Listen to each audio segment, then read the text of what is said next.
Hasana, Mendebaldeko Saharan, Aiunen jaio zen 1988 urtean. 17 urte zituela, bere militantzia politikoari ekin zion. Giza eskubideen defentsan eta herri sahararren autodeterminazio eskubideren alde. Arez geroztik eta herrialdetik azken aldiz atera arte, tratu txarrak, tortura eta atxiloketak pairatu ditu polizia etxe marokiarretan.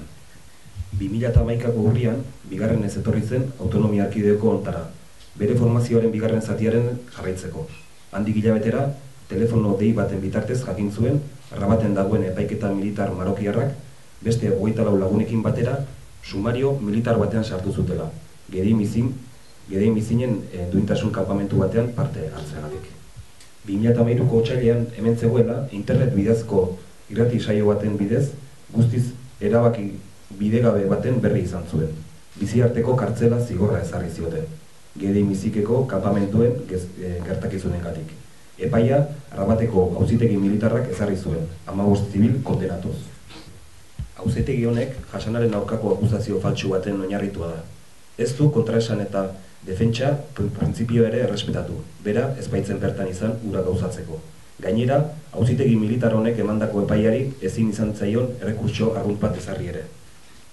Javier Canibel, Hasanaren abokatuak publikoki adierazi duenez, urtarrilaren 19an Barne Ministeriotik jakinarazi zitzaion eskatutako nazioarteko babesa ukatua izan dela, eta Hasana estatutik 15 egunetan ateratzeko behartzen duen agindua igerri zaiola.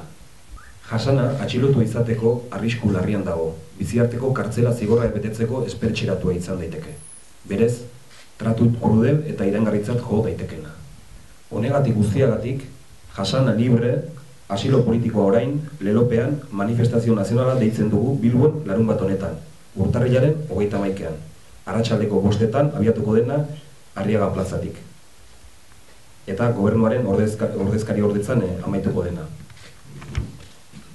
Eskubide zibil eta politikoen urraketa honi aurre egiteko, herritarrak larunbateko manifestazioan parte hartzera deitzen ditugu.